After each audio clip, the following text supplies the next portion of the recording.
Il est 19 h à Moribabougou et partout au Mali. Fidèles téléspectateurs de Chérif La Télévision, bonsoir et bienvenue dans cette nouvelle édition d'information consacrée à l'actualité nationale et internationale.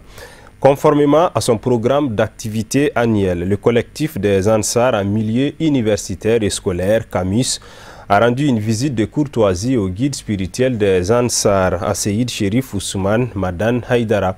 C'était ce jeudi 19 juillet à la résidence chérifienne de Bangoni Dianguinebougou en commune 1 du district de Bamako. Reportage Loutou Sidibé avec la voix de Al-Hamidou Badini. Des cantiques islamiques dans une atmosphère jubilatoire, c'est sur cette note que le président du groupement des leaders spirituels musulmans du Mali et guide spirituel des Ansar est accueilli par les membres du collectif des Ansar en milieu universitaire et scolaire CAMUS. Créé pour soutenir les idéaux du président du Haut Conseil islamique du Mali, chaque année ses élèves et étudiants rendent visite au guide spirituel des Ansar dans le cadre de leurs activités. L'objet de notre visite aujourd'hui, c'est conformément à notre programme d'activité. Nous venons visiter notre guide Asseïd Chérif Ousmane Madan Haïdara chaque année. C'est une visite organisée par notre collectif qui s'appelle CAMUS, collectif des Ansar en milieu universitaire et scolaire, dont le but est de promouvoir l'idéologie du guide Asseïd Chérif Ousmane Madan Haïdara. Qui dit l'idéologie du guide, c'est pas seulement les adorations, ça va au-delà de ça. Le guide, qu'est-ce qu'il nous a dit? Il nous demande d'être un bon croyant. En plus de cela, il faut être un véridique. Tout ce que tu fais, il faut faire dans le bon sens. Ils ont mis à profit cette visite de courtoisie pour décerner une attestation de reconnaissance à leurs aînés, membres fondateurs du CAMUS, pour cette belle initiative. Au nom de la famille chérifienne, des attestations de reconnaissance ont également été décernées à Madame Haïdara Fatmata Traoré ainsi qu'à Chérif Ahmad Tidjan Haïdara, fils du président du groupement des leaders spirituels musulmans du Mali, en guise de reconnaissance pour ses efforts consentis dans la saine compréhension de l'islam. La satisfaction tirée dans notre visite, la première chose, c'est d'abord les beaux conseils que le guide nous a donnés. Vraiment, ça nous a beaucoup pris. Donc, on ne peut que de lui remercier. Et puis, chaque fois que tu vois le guide Asseïd Chérif Ousmane Madan Haïdara, ça renforce ta foi et puis ça renforce même, comment dirais-je, ça te renforce en tant qu'une personne. Vraiment, nous sommes très contents. Nous remercions vraiment le guide Asseïd Chérif Ousmane Madan Haïdara pour l'effort fourni pour le Mali, pour l'humanité tout entière. Et encore, ce que je peux dire à l'ensemble des Maliens, l'ensemble des musulmans, suivons vraiment les conseils du guide. C'est pour notre bien, c'est pour notre bien. Des bénédictions et la prestation de 6 serments d'allégeance de la Bayatul Islamia ont sanctionné cette visite de courtoisie du collectif des Ansar en milieu universitaire et scolaire.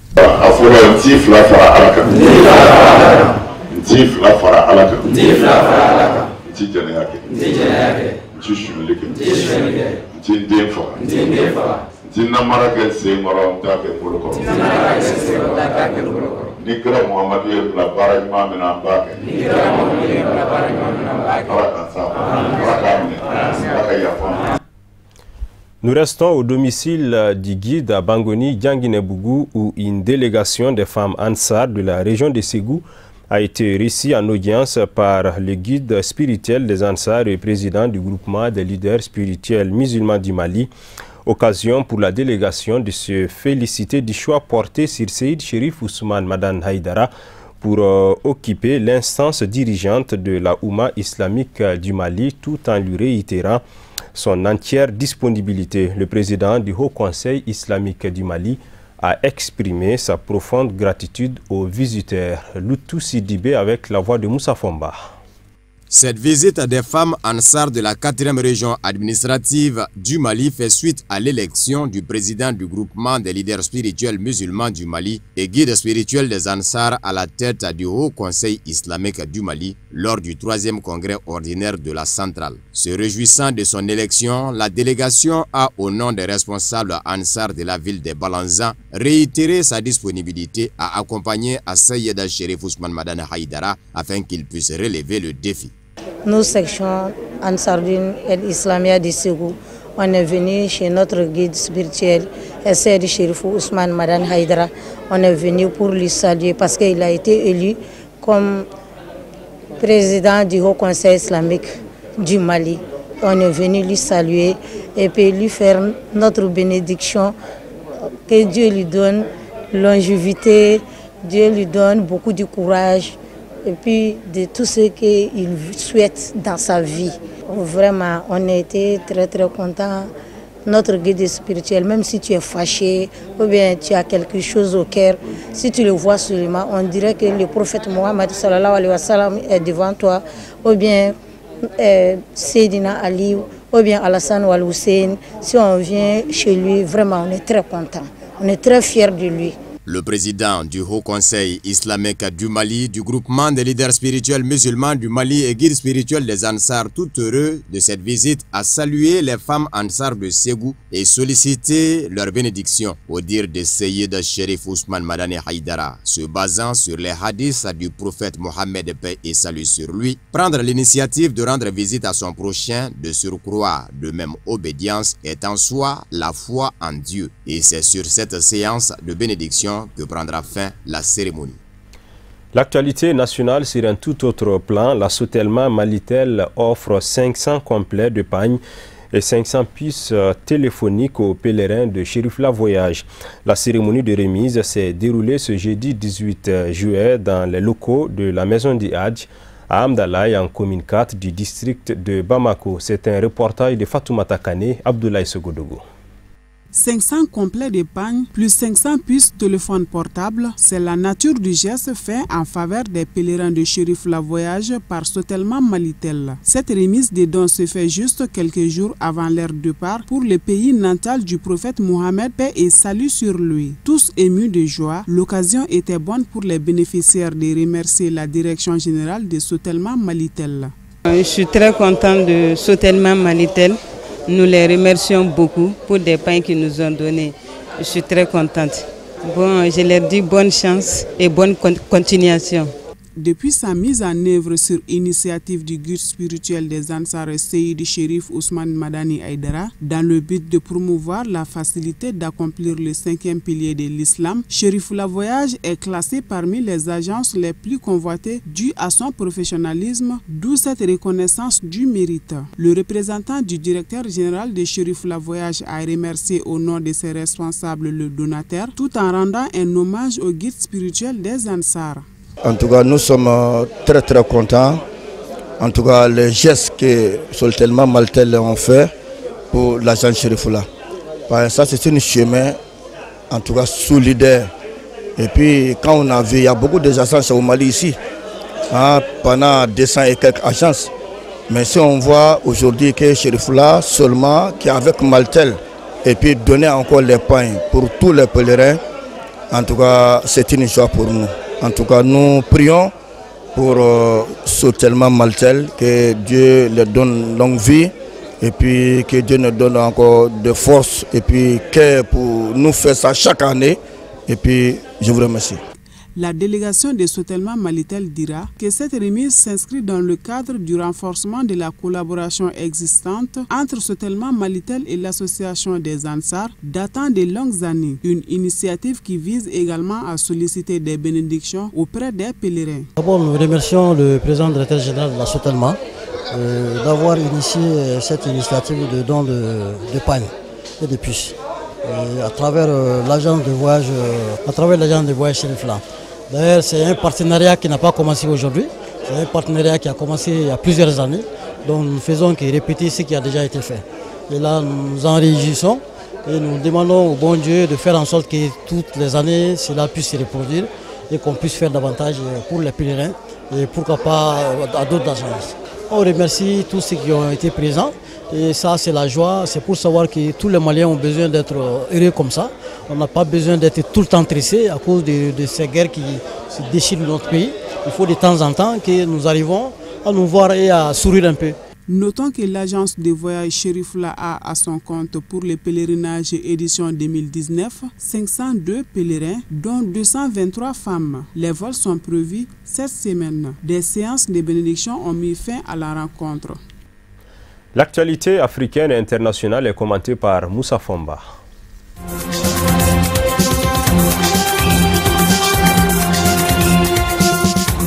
39 partisans du mouvement de l'opposition MRC ont été libérés le vendredi 12 juillet. Certains y voient le début d'une avancée dans la crise politique au Cameroun. Le tribunal militaire de Yaoundé a rendu la décision à la suite d'un non-lieu partiel en l'absence de preuves suffisantes contre les prévenus. Ces militants du MRC avaient été arrêtés fin janvier lors de manifestations destinées à réclamer la victoire, selon eux, de leur leader Maurice Kamto à la présidentielle du 7 octobre dernier. Les pressions nationales et internationales exercées sur le régime de Yaoundé ont poussé le chef de l'État à libérer une partie de ses citoyens, a déclaré l'opposition. Cependant, cette décision ne concerne pas une centaine d'autres militants et sympathisants du MRC, dont le leader Maurice Kamto, tous accusés d'insurrection, de rébellion et d'hostilité contre la patrie. Ces derniers sont toujours détenus à la prison centrale de Yaoundé.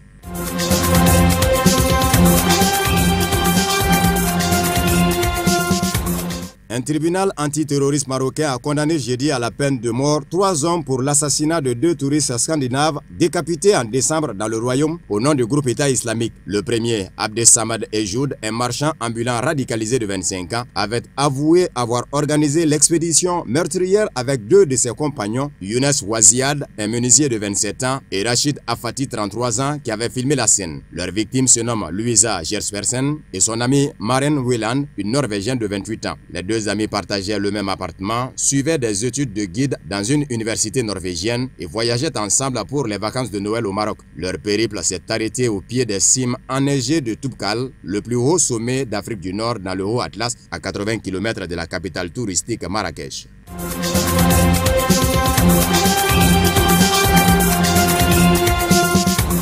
La capitaine du Sea-Watch a été entendue jeudi par un juge italien soupçonné d'aide à l'immigration clandestine. Elle est poursuivie pour avoir débarqué des migrants à Lampedusa. Carola a exhorté l'Union européenne à agir pour éviter le blocage en mer. La jeune femme de 31 ans est poursuivie pour avoir accosté de force en vue de faire débarquer des migrants sur l'île de Lampedusa dans le sud de l'Italie. À sa sortie du palais de justice, elle a déclaré être contente d'avoir eu l'occasion d'expliquer dans le détail la situation. Elle a également exhorté l'Union européenne à mettre en place un mécanisme d'accueil et de répartition des migrants secourus en mer pour éviter de nouveaux blocages. Le même jour, les experts de l'ONU ont à cet égard appelé l'Italie dans un communiqué à immédiatement mettre fin à la criminalisation des opérations de recherche et de secours en mer.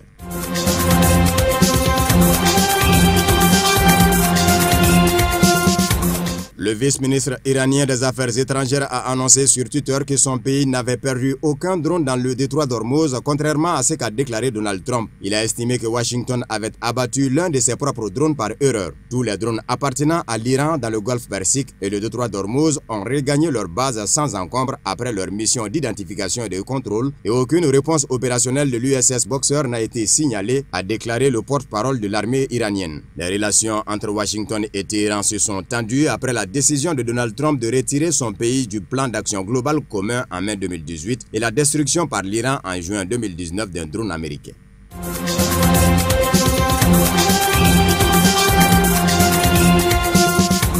Bien que la Chambre basse du Congrès américain ait adopté une motion condamnant les propos jugés racistes de Donald Trump, ces tweets controversés ne semblent pas nuire à la popularité du président chez les électeurs républicains. Son taux d'approbation a même gagné 5 points. Suite à une série de tweets invitant certaines femmes parlementaires démocrates à retourner d'où elles venaient, Donald Trump s'est attiré de nouvelles accusations de racisme et de xénophobie. D'après les résultats d'un sondage Reuters et Ipsos réalisé les 15 et 16 juillet, le taux d'approbation de M. Trump auprès des électeurs républicains a atteint un niveau de 72%. Les 4 femmes visées par le président ont répliqué ensemble dès le lundi 15 juillet au soir, affichant leur détermination à ne pas céder. Donald Trump ne sait plus comment défendre sa politique, donc il nous attaque personnellement, à lancer Rachida Tlaib. Ces attaques sont dans la continuité de sa partition raciste et xénophobe, a-t-elle ajouté.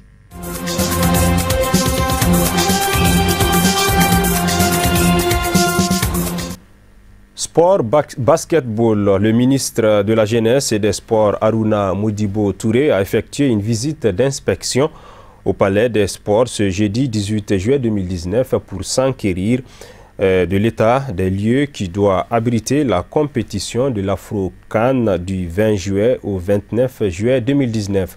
Il est au micro de Boubacar Traoré et Samba Traoré. Je suis légèrement satisfait conformément à mes instructions données par rapport à la rénovation de cette salle du Palais des Sports. en prélude au championnat d'Afrique de basket pour les joueurs locaux. Il était question de prendre toutes les mesures nécessaires pour faire un refitting de cette salle. Et cela passait par d'abord d'une part la réfection à l'intérieur de la salle de tout ce qui concerne les mobiliers et en même temps le parquet et les travaux d'étanchéité ainsi que d'électricité. Plus de cela, il fallait nous assurer que du point de vue électricité, que tout marche à hauteur de souhait. Nous avons également visité les vestiaires, les locaux du Palais des Sports. Je suis légèrement satisfait de ce que j'ai vu, mais étant donné que la rénovation, les travaux ne sont pas terminés, nous allons y revenir pour vérifier effectivement si tout est fin prêt pour que nous puissions abriter à partir du samedi le début de ce championnat d'Afrique. Quand nous organisons un tel championnat, nous voulons effectivement remporter le trophée. Mais comme je le dis toujours, c'est le sport, il faut attaquer les compétitions avec le plus grand sérieux, la sérénité et surtout l'humilité. Nous jouons contre des équipes qui ne sont pas venues faire du tourisme ici. Il nous faut de la concentration, il nous faut l'accompagnement du public. Il y a les 5 majeurs qui jouent, mais le 6e homme ici dans cette salle doit être le public du Mali. Donc les supporters, tout comme tous ceux qui aiment cette équipe de basket, doivent soutenir la Fédération malienne de basket très dynamique, l'encadrement technique ainsi que nos joueurs, essayer de tout faire pour être au sommet de ce championnat. Cela ne peut pas se passer aussi sans nous-mêmes prouver à tous ceux qui sont venus, c'est-à-dire nos critères d'hospitalité malienne. Il faudra beaucoup de fair play, de compréhension et que la fête soit belle en se passant dans des conditions normales de sécurité, de cohésion, d'entente. Nous allons encore parler de sport dans ce journal. Dans le cadre de la CAN Égypte 2019, la société Yaraouel a organisé un tournoi de petits coups à l'intention de la jeunesse de Bamako. L'objectif était non seulement de vulgariser l'image de la société, mais également de découvrir les jeunes talentueux sachant manipuler le ballon. Reportage Boubacar Traoré et Draman Malé. Ce tournoi a débuté le 5 avril dernier. Plusieurs jeunes ont pris part à la compétition pour montrer leur talent dans le jonglage des petits coups, comme on l'appelle affectueusement. Le représentant de la société initiatrice du tournoi s'est réjoui d'une participation massive. Le Mali a beaucoup de talent, il faut les découvrir.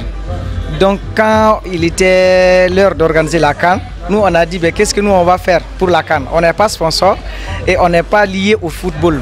Donc on s'est dit qu'il faut organiser quelque chose. Et bien c'est de là l'idée est venue de voir au Mali, au niveau de la jeunesse, les talents à découvrir. Donc on a réfléchi, on a dit au lieu de découvrir le talent du football en particulier, pourquoi ne pas aller vers le jonglage, les tirs au but et puis beaucoup d'autres sports. Et c'est là on a organisé l'événement, on l'a appelé Petit Coup parce que c'est l'événement, le modèle de sport qui a pris de l'ampleur, qui a été beaucoup plus apprécié. Et là on a tous dit que ok ben vas-y, on va organiser l'événement autour des Petits Coups et on va rester vivant pour la CAN. Ah oui, ce serait pérennisé. Ça c'est notre objectif premier. On ne va plus jamais arrêter avec ça. Vous voyez déjà quelle ampleur ça prend. Donc même si nous ne le faisons pas, nous savons que les talentueux vont venir nous demander de le faire. Et déjà en 2016, en 2020 je vais dire, on a prévu de capitaliser l'Euro. L'Euro 2020, on va organiser une compétition comme ça, en intégrant beaucoup d'autres domaines sportifs qui n'est pas seulement le football. Et les baskets, les courses de moto, les courses de voitures, nous allons prendre des dispositions pour être prêts pour vulgariser tout ça. La satisfaction, elle est de taille. Elle est de taille dans la mesure où ça a été très apprécié. Que ce soit des clients, des simples clients qui passent, que ce soit des simples fans du marketing, que ce soit des sportifs qui sont venus participer, tout le monde est content. À noter que Francis Angoiba enlève le trophée en battant un record avec 35 656 coups de jonglage de petits coups qui le place en 2e position sur le plan mondial. Bon, pour le moment, je ne suis pas étonné de ce que j'ai fait parce que je sais que je travaille pour ça. Donc ça ne m'a pas étonné vraiment de battre mon propre record. Bon, je m'entraîne 2 fois par jour, je voudrais me différencier des autres joueurs. Je m'entraîne 2 fois par jour. Vivement la prochaine édition. Ainsi s'achève cette édition d'information. Merci à vous de l'avoir suivi. Restez en compagnie de nos programmes. Bonsoir.